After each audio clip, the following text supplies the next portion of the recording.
This is a bonus episode of Making Sunday Happen, the new normal, leading your team into uncharted territory with Phil Cooke. Let's do it. This is the definitive podcast for helping you plan, create, and execute dynamic worship experiences at your church. Useful, practical content in the areas of production, worship, communications, first impressions, and more. This is Making Sunday Happen. Hey guys, welcome to this bonus episode of Making Sunday Happen.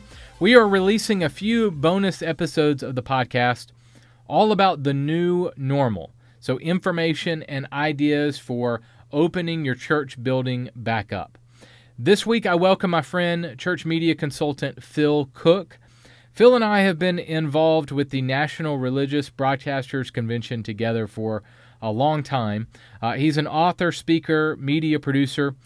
Phil is one of those guys that the conversation just comes really, really easy. We're passionate about the same stuff, and we could talk about church world and church media stuff all day long.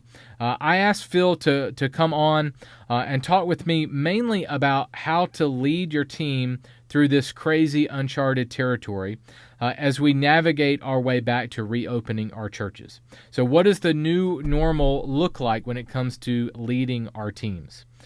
We also talked about ways to communicate your church's welcome back plans, why you should advertise your church more right now, the importance of both your in-person and online gathering, your volunteers, and more. So we're going to jump right in. Here is my interview with Phil Cooke. Check this out. Hey guys, today I welcome my friend Phil Cooke. He's a media producer, consultant, and author. Phil, what's going on, man? Hey, I am thrilled to be here. This is really fun, Carl. I'm excited. I'm ready to have a really interesting time. Anything that'll get me out of my house for a while during this shutdown is a great thing. I hear you. So a few months ago, we did an interview together in your suite at NRB. Yeah. And man, honestly, it feels like 10 years ago since I talked to you. It does. I've apologized to God for ever complaining about traveling too much. I know. Can't wait to get out of here and get on an airplane. I know, man. I know. I feel you. All right. Give me a temperature check from where you are. So this podcast, as of this recording, is going to air in probably a week or two. So the world could fall apart between now and when it airs. But right now, we're kind of in a bridge territory where we're going from 100% online, making steps to reopening, and then considering how does my in-person gathering and my online gathering, what kind of energy do I need to pour into both? We're kind of in this middle ground area. So give me a temperature check of where you are and what you're talking to churches about. Well, what I'm hearing from churches, and then certainly what I'm sharing with churches, is this is not the time to take your foot off the gas when it comes to your live stream. What's interesting is now, before the lockdown, Carl, we probably had, we've been helping churches with the live streaming for years and years. And before the lockdown, we had 3 or 4 churches that were literally making as much as a third of their total income just from their live stream audience. In fact, I had one pastor we've worked with call me last summer and said that Sunday his live stream audience gave more financially than his 6,000 member church. But to make that happen, you have to be intentional about treating them the same as you treat your congregation. Welcome them to the service. Engage with them. Don't just leave them out there. And they start to feel like they're a campus and they're part of it. So as we come out of this crisis, I'm encouraging pastors, this is not the time to let up, because a online congregation, which is what they are, can be a powerful, powerful tool. It can be a powerful outreach. And I think we just need to continue doing that no matter what happens on the other side of this crisis. Yeah, I've been saying the same thing. We can get into a little bit more of this later, but I think a lot of churches have considered in the past their online experience is just a camera in the back of the room. Yes. Where if you were to open up a new campus at your church, you wouldn't just put the building up there and walk away. Yeah. Like you would pour energy into the experience. You would take your audience on a journey from parking lot to parking lot. So the same kind of thing here. You're taking your audience on a journey from when they turn on that stream to when you leave.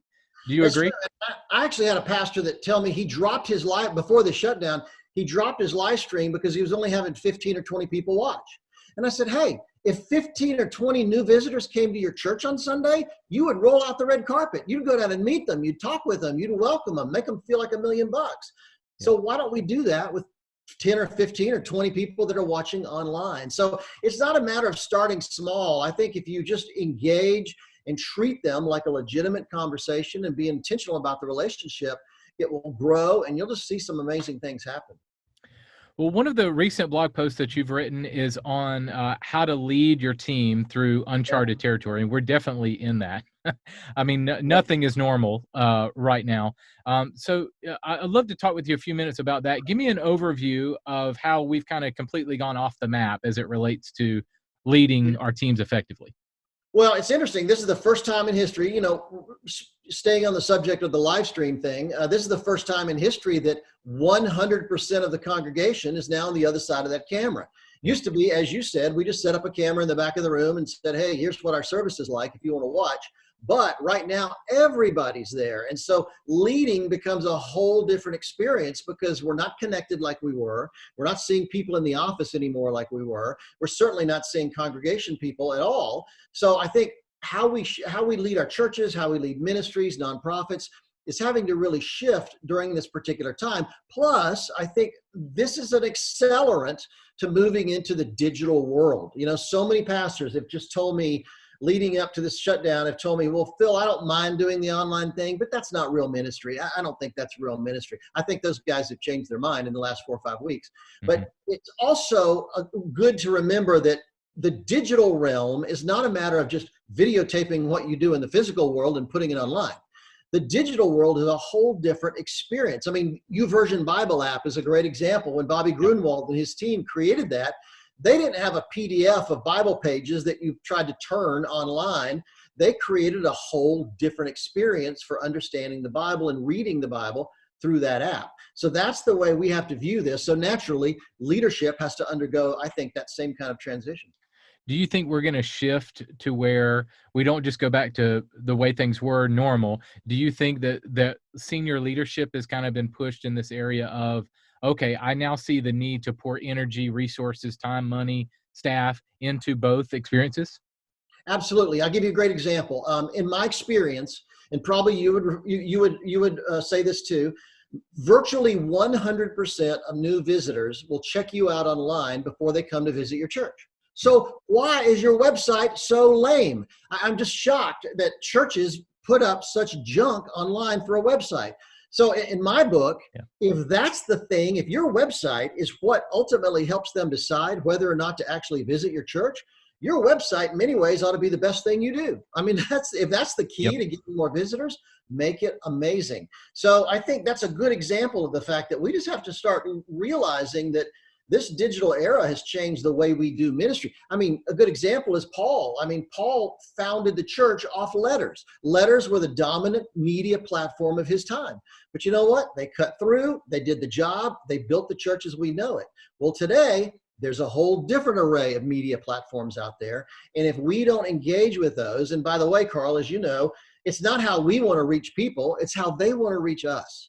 So they're not going to communicate the way we want them to. They're going to communicate the way they communicate, which means we need to be on Facebook. We need to be on YouTube. We need to be on our church site. We need to be on social media platforms.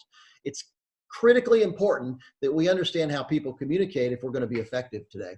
Yeah, I'm amazed to your point about churches not keeping their website up. I'm amazed at how the website from a lot of churches is the dirty closet that we never want to open up for fear that, all the clothes are going to fall on top of us. Well, and, I watch, and I'm sure you do, I watch about 10 or 15 live streams every Sunday. I go up, go to my home office and I'm studying them and making notes to see how they can improve. And one of the things I've been shocked by is how hard it is to find most live stream services. Good point. You go on a church website and it's either a little button way at the top, or one church I went through 5 pages, clicked through 5 pages to get to their website. Man. Or their live stream. Let me tell you, this is the time to make your live stream easy to find. Put it big on the home page. Make it a splash screen. Don't make it difficult for people to find you. That's just One thing I've been pushing too is even when you go to that your live stream page, even during the week, it needs to be kept up. Like, Yes. don't go up, and I should not see errors and offline and off the air and that sort of thing. It needs to be kept up. Put a placeholder video that says, hey guys, welcome. We're going to be live on Sunday morning at 11 a.m. Can't wait for you to join. I mean, like, it needs to be kept up. Very, very important that it be kept up. Is there anything else that you've seen from churches? Have you? Yeah, the other thing about your website is that, Google, as you know, it's getting more complex, the algorithms about how they move you up in a search. But one of the factors is how much change happens on your site. So for instance, if your website, nothing ever happens on it, it's never going to come up very high in a search. But if you're constantly updating it, like you say, fixing it, updating it, adding new material, putting new announcements on there, maybe connecting it to your blog, the more a website is changed and updates, the more likely it is to come up in a search. So you want that. I mean, we live in a search world. If you don't come up in a Google search, you don't exist. And so I think that little things like that can make a huge difference in the way a church is perceived, found, and hopefully visited in the future. Yeah, agree. All right, so let's come back to the idea of leadership and how to lead my teams well. So how does my credibility as a leader matter a whole lot now, matter more than ever? That's a great question. I'll tell you, when we're in uncharted territory, when we're in a period like that where we're off the map, and by that we mean, when you and I are talking about that, just for viewers and listeners, I think uncharted territory means we don't have anything to compare this to.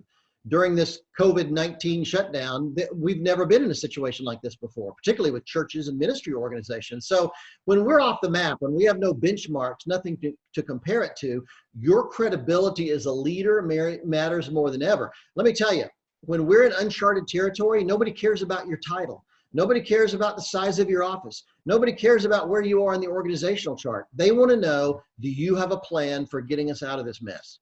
And so you should be thinking about, what does my experience have to say about this? What about my research and study? What do all those things added up?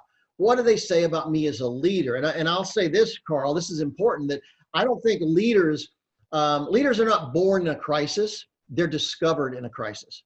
A crisis is not the time to become a leader. If you haven't done the preparation and the planning and the development to be a leader, when a crisis happens, it's a little too late for that.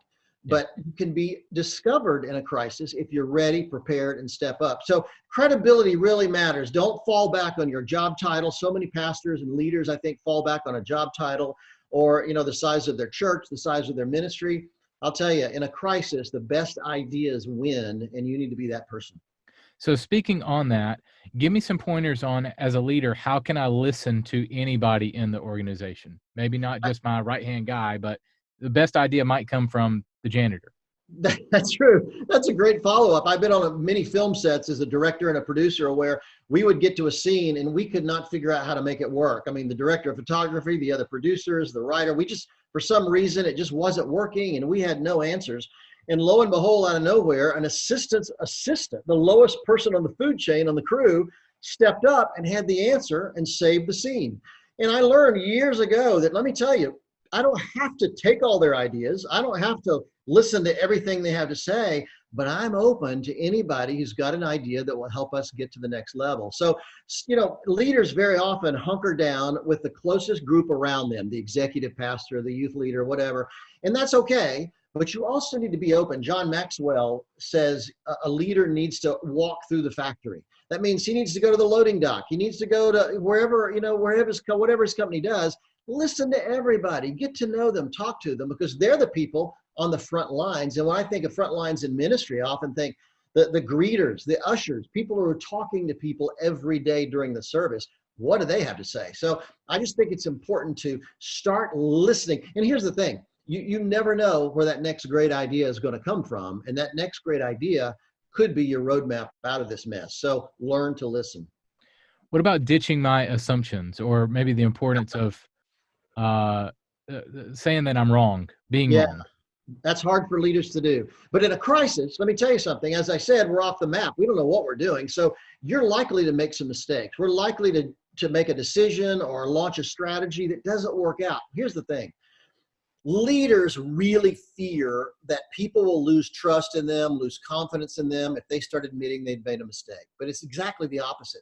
Research and certainly my experience indicates that you win trust when you become honest, when you become authentic. In fact, Ed Catmull, who was the former president of Pixar Animation and Disney Animation, said, when we're in a film project, we need to admit our mistakes early enough that we can change course and still make our deadline. So it's not about waiting as long as you can. I've known some ministry leaders that rather than admit they were wrong, they'd rather see the organization crash and burn. They just refuse to admit they were wrong. But I think we need to step up. And the truth is, maybe it sounds ironic, but the truth is people trust a leader who is willing to admit his mistakes. I think it's Craig Groeschel at Life Church that said, people are not looking for a leader who's perfect. They're looking for a leader who's real. And so reality means admitting your mistakes, being willing to change, listen to other people. And I'll tell you, it will reap a great harvest down the road. So let's get into some communication. So obviously right now we're kind of in this bridge of it's very important for me as a church leader or the communications guy at my church to communicate clearly our next steps. How are we welcoming back people? What are our steps? Give me some tips on communication, both now and maybe post-COVID. That's a great question. And I always tell pastors, your live stream on Sunday is only the start. What I encourage people to do is pick up the phone. Just pick up your phone and do a Instagram live, do a Facebook live a couple times a week. Let people know what's going on. Share your vision about when we're going to open up, how we're going to open up. I think it's so important that you communicate with people, particularly now when you can't see them on Sunday, not yet.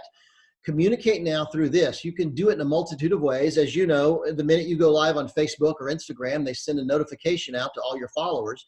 It's just a great way. And I've seen guys like Dudley Rutherford up here at Shepherd Church here in LA, who's been doing this, and he'll interview other pastors once a week, or maybe sometimes twice a week. He'll interview other influential pastors on Instagram, and they just have a conversation. How's your church? What's your strategy? What's your planning? They're getting hundreds and hundreds and hundreds of viewers to those things. Also, Dudley, I'll use him as another example. He did a great job releasing a video on Facebook just this week about what his plans are for how Shepherd Church is going to open, the process they're going to go through, when they're going to do it, how they're going to do it. And I'll tell you, little things like that really mean a lot to a congregation member. You can't imagine what it means to hear my pastor has the vision. He's going to follow through with this, and he's sharing it now on social media. So I encourage pastors, you cannot over communicate when it comes to a crisis time. Certainly you can in normal circumstances, but when in a crisis, people really need to hear from you. And let me just throw in, if you happen to pastor a really small church, pick up the phone and call them. You forget the power of a phone call, a pastor calling a church member. That can be so encouraging, so inspiring, so motivating. So if you can, pick up the phone, or if it's a bigger church, have your volunteer team or your leadership team, give them all 50 people and say, hey, you go call these people and just tell them we love them, we're thinking about them, pray for them. Makes such a difference just to connect with people like that. One thing I've seen that I've really appreciated, maybe this might not work in every context, is like Andy Stanley especially, and his wife have been using humor a lot on their Facebook videos. Have you seen any thing like that is very creative in the way that we communicate? Yeah, there's a number of pastors out there that are doing some really interesting stuff. And I saw, and ministry leaders too, I saw Christine Kane did a really, really cute thing about paddleboarding. And she was talking about how during this time for her to go out in the bay and paddleboard really, really makes a big difference. And I responded and said, I've paddleboarded. I find no joy in doing that whatsoever. And she came back to me and we had a little conversation about it. So I think showing, we forget that social media is social. And we need to be having these conversations. I told a pastor one time, he had never, ever, he'd posted on Facebook, but he'd never actually gone back and engaged with anybody that responded to him. And I said, try it. So the first lady he responded to on Facebook, her next post was, oh my gosh, my pastor just talked to me on Facebook. This is the most amazing church I've ever been to. She went nuts. You can't pay for that kind of PR. So get out there and engage with people, talk to them, particularly during a crisis. People are losing their jobs. They're worried about their finances. What is my family going to do? How will I survive this? This is the best time you could ever think of to just start engaging with people casually. It doesn't have to be fancy. Just engage with them, and it makes such a huge difference. So what do you think about the gradual approach back in? Maybe a staged reentry plan. Maybe it's, drive up church first and then a limited seating situation and then kind of easing our way back in. No children's church, children's ministry right now, that kind of thing. Do you have any thoughts on that? It's certainly the most popular thing that I've seen, and I talked to hundreds of pastors over the last few weeks about this. And what I'm seeing is that it's not going to be a legal thing. Ultimately, it's going to be a behavior thing. So no matter if the mayors and the governor said, fine, go to church, that's not going to fill your church up. People are going to be nervous about coming back. So the first thing I would say is, in your excitement and encouragement about people wanting to come, don't make people that are uncomfortable with coming feel embarrassed. Don't shame them. This is not the time to say, hey, if you don't have the guts to show up at church, you don't love God. That's the stupidest thing you could possibly do. They're understandably uncomfortable. Make them feel just as welcome as everybody else. A lot of churches that I'm talking to are doing outdoor services first. It's a perfect time of year in most places in the country. And I know Tony Miller at the Gate Church in Oklahoma City is having outdoor services. He said, people feel comfortable in Walmart or Home Depot because they're moving around. But in the confined spaces of a church, you could be sitting next to somebody that they look kind of sick and you get nervous about it, but you can't get up and leave. He said outdoors, you've got plenty of exits, it's open air, you can have a space in the back for people to sit in their cars if they'd rather do that. And so he's starting doing open air services like that. And so that might be a way. But I also think, I know Lakewood Church, there's a number of churches around the country that are in theaters. Lakewood Church was the former home of the Houston Houston Rockets basketball team. So they all have numbered seats already. And so a lot of churches are that way. And so they're actually going on Eventbrite type sites and, doing $100 groups, 100-person groups or 200-person groups, whatever the number that the state will allow. So there's a lot of different ways people are doing it. And I think that's the way to do it. The key is it's going at the pace of the people, not going in the pace of the pastor. Every pastor obviously wants to get his church full again. I get that. But I think we need to just relax a little bit. And I'll say, Carl, you'll get a kick out of this. I had a pastor, 900-member church, African-American congregation in Alabama. Pastor called me the other day. We're old friends. He called me and he said, I have to tell you something. He said, since we've been shut down, he said, before the shutdown, we had 28 people who had subscribed to our YouTube channel. He said, now we have 23,000 people subscribed to our YouTube channel. He said, my Easter message has been seen by 1.5 million people. He said, we've had hundreds of thousands of people watching all of our services. He said, I feel guilty saying it, but I'm not in a real hurry to get back into the church. We're impacting more people than we've ever impacted in the history of our church building. So yeah. I think the key thing is to remember, just take your time. Don't rush it. Let's go at the pace of the people. You've talked about advertising more, that this is a perfect time for churches to advertise. What do you mean by that? Well, study after study, it's really interesting. In the business world, a lot of studies have indicated that companies that advertise and continue to promote themselves during a crisis are the companies that are best positioned to come out of it, and they do the best in the long term. And I take that to think, maybe churches could do the same thing. Most churches are pulling back. I know we don't think of ourselves as competition with other churches. However, we would like people to come to visit our church. So most churches are pulling back during the crisis. This may be your moment to step up. And it could be a newspaper ad. It could be local radio or TV commercials. Whatever it is, maybe boosting your social media posts or doing some social media ads.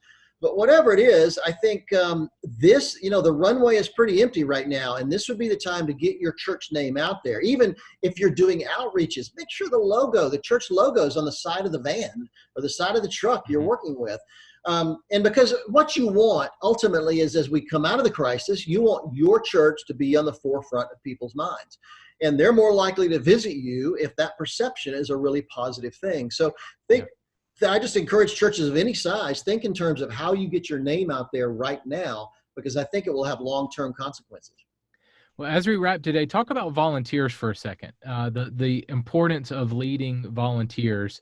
Like one thing that I've suggested is take your hospitality team, your parking lot people, your door greeters, that sort of thing, and turn them into a hospitality team online. So turn your greeters into chatters, put your pastors in the chat, that kind of thing. So talk to me about that and the importance of leading volunteers well. Well, I really think that our hidden resource, probably our most effective weapon during this shutdown, is our volunteers. But most pastors just think of volunteers in terms of the physical building.